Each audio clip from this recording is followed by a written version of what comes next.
Now we're going to do a practical regarding 9-volt battery, one 4.7 kilo ohm resistor. So the first thing we will do, we'll do some calculation. So we'll have some calculations using ideal values.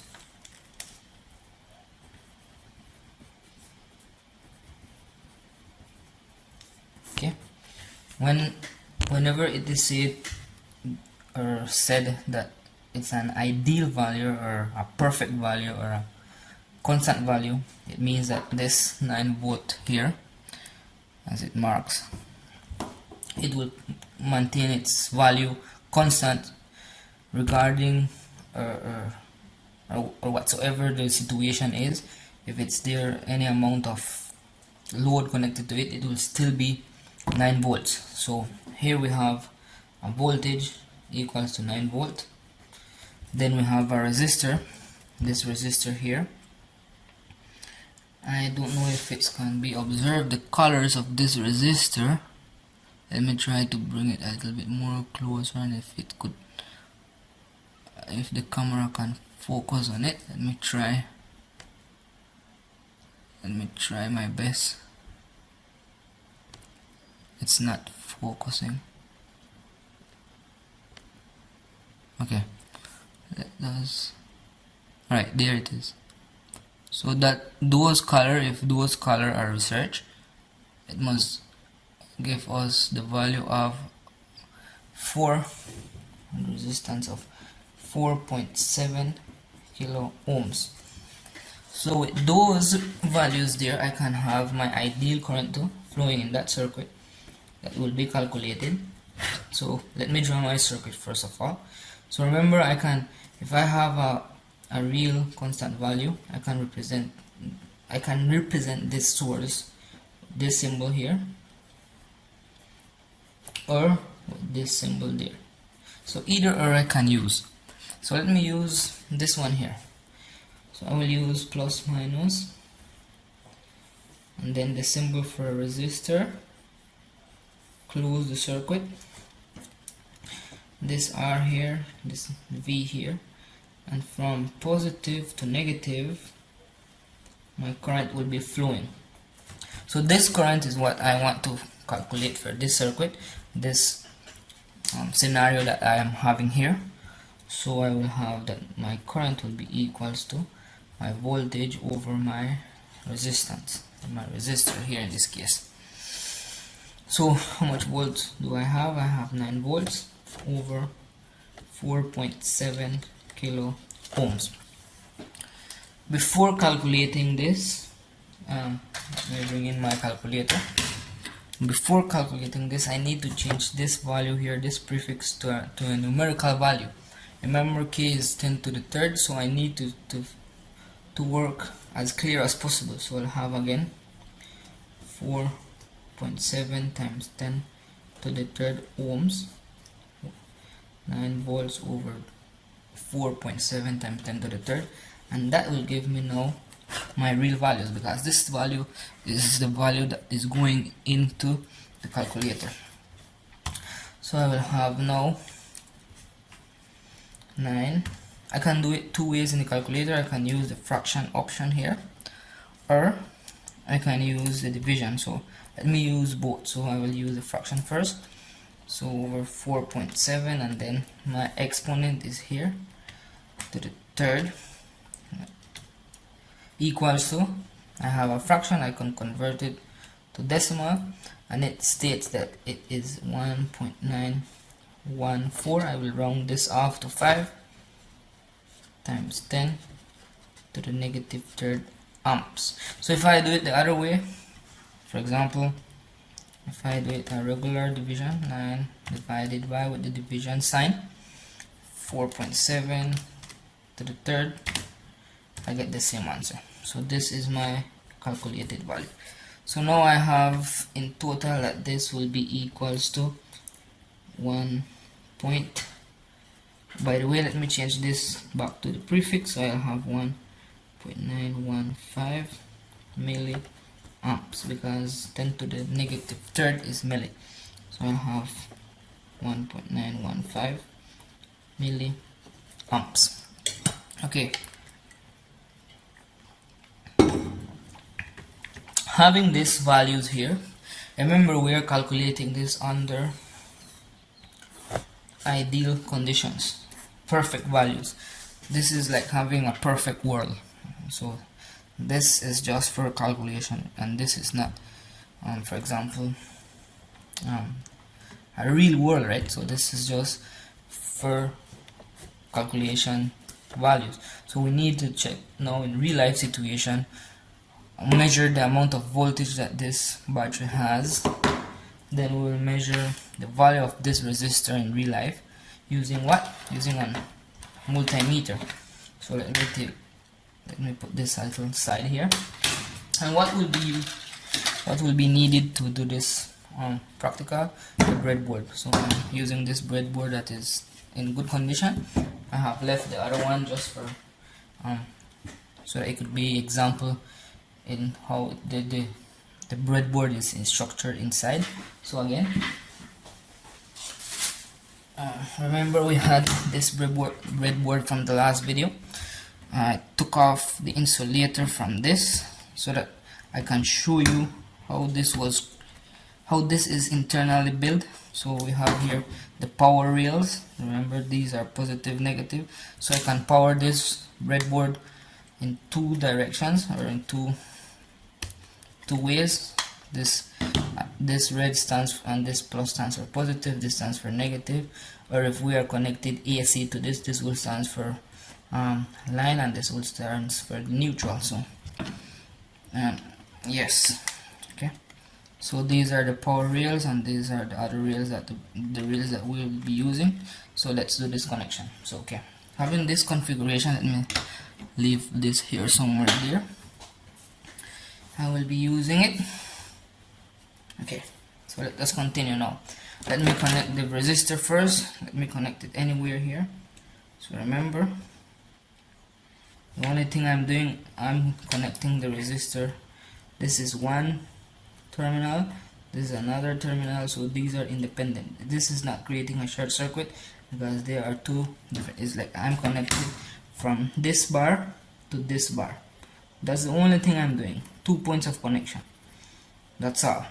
So if I have a connection there in a diagram, I will have like this. So if I have one bar here and the other bar is there, that is all I'm doing. Okay, now I will be connecting my source. My source, I will be using a connector instead of just trying to do a connection with a tape or by hand to this. Instead of having this this type of connection, I will be using a connector. So which connector I'll be using? I'll be using this connector here. This connector, I got it from, it comes like this. So you can just cut it, or you can just unscrew it, or you have to unsolder this. So this one is in good condition. I have cut this one so that I can have access, and I can do practicals using this connector. Okay, other stuff I have here are jumpers. These jumper here are very useful for the breadboards. These are breadboards jumpers. If you notice, they can easily be connected to any side of the breadboard. So using this cable here, it's very difficult to push in these type of cable into these little holes that are in the breadboard. So the reason using this jumper are very efficient. So those jumper come in a variety of lengths, of sizes. They have different type of jumper too. These one are called male to male. You can have male and female on this side, or you can have female and female. For example, these one here are female to female because this can go in here, this can also go in here, So these these have special applications though, and they are very useful. For example, these females here can be used. Let me say, if I have any application, for example, like a sensor. Okay, let me use this. This is just an example. So if we have, for example, other sensors or other electronic parts, we can connect them like this. We can jump to the other side, and this is the application. Then I don't have here the one that are, for example, if I have a female and a female to male, so I could connect to the breadboard. I can do a male to male to a female, then I could connect to the breadboard like this. So those are different application I can do here. Those are very important. So let me just take this thing off here. This is a brief explanation of jumpers. So okay, if you don't have jumper available, so meanwhile you need to do practicals, you can use an Ethernet cable. An Ethernet cable can be used. If you say I cut this little Ethernet cable here and I obtain some homemade jumpers like this. These one can also be used, so they can easily go inside the breadboard and can also be used for doing practical connections. So you can use the Ethernet cable. So in this case, let me put this apart so I can continue with what I was doing. Okay, so alright, I have my source, I have my resistor, I have my multimeter. The only thing left to do is do the connection. So I have my source here. Let me say I have my battery, plus minus. Okay, let me do it this way. Let me erase this and rotate the source the other way. So I could do it here like this, plus minus. I have this connector like this. So the only thing now I need to do, I will connect this here. These are my two wires, remember, negative and positive. This is negative, this is the black, this is the red. So I have my 2 points here, I have my 2 terminals here. These are the 2 terminals. Now I just need to connect this with this, and then here I will put the ammeter. I'll measure amps here and here, because in a circuit I will flow from positive to negative like this. So remember, conventional flow of current, negative to positive. And then when measuring current, you need to connect the multimeter in series. So let me introduce you this multimeter. This is a Trooper multimeter. This multimeter can measure AC voltage. If you notice, the AC voltage is like a little V with a wave. Then it can measure DC current only. So the DC current is here. Then it can measure temperature. I'm not be using this right now. And it can also measure ohms. The ohms is here, starting with 200 ohms, 2 kilo ohms, 20 kilo ohms, 200 kilo ohms, and 2 mega ohms. Then it can measure DC voltage, starting with 200 millivolts up to 1000 in DC. So these range here are very important, because if I'm out of range, the multimeter will not measure what I'm trying to measure.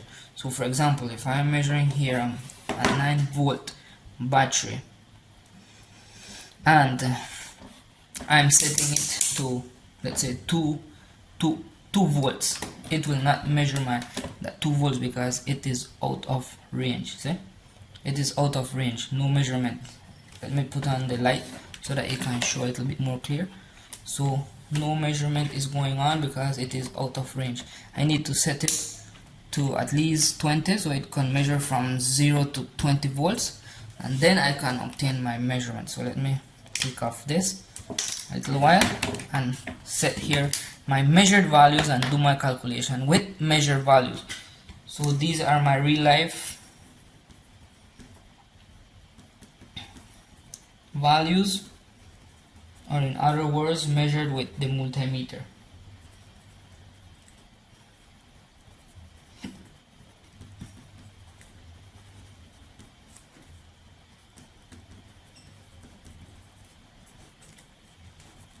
Okay, so I have my real life value. So let me measure the first one, the battery. So the battery, this is the positive side, this is negative side.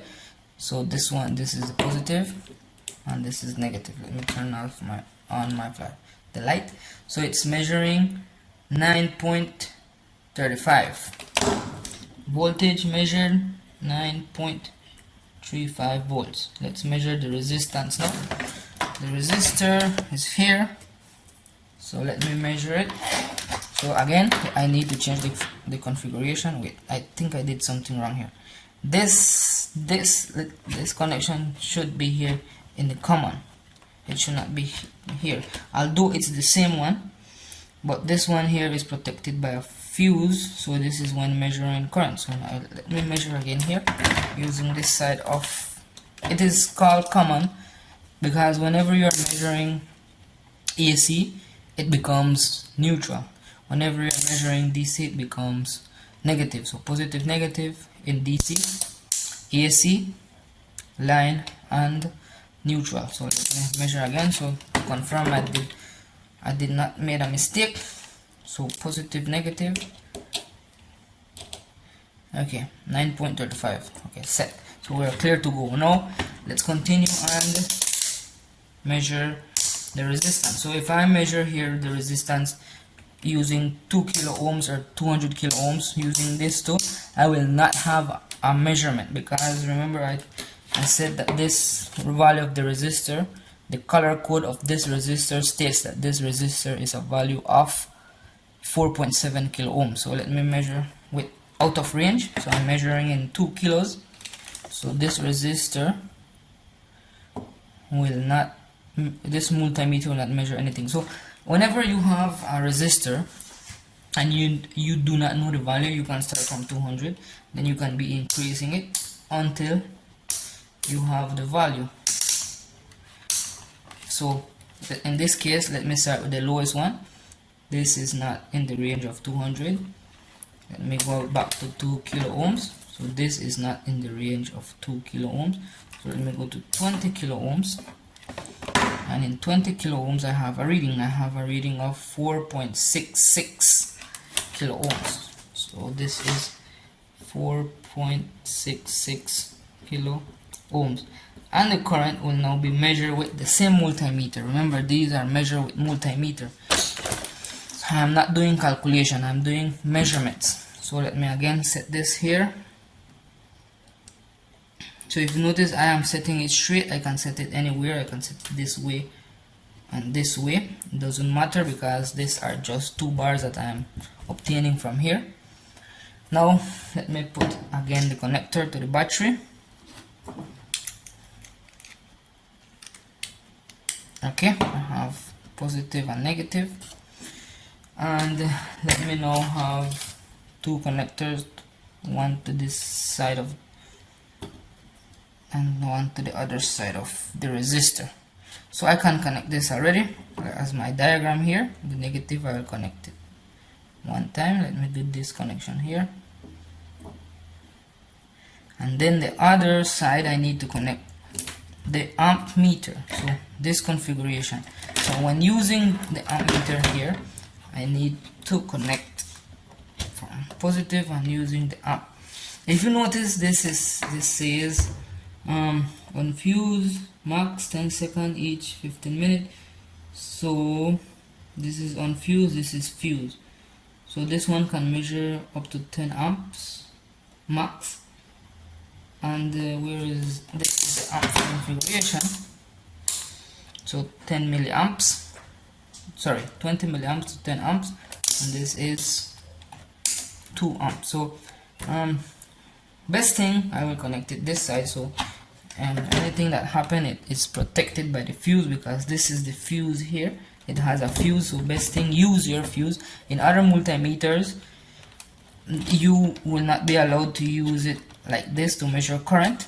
You will need to use the fuse option.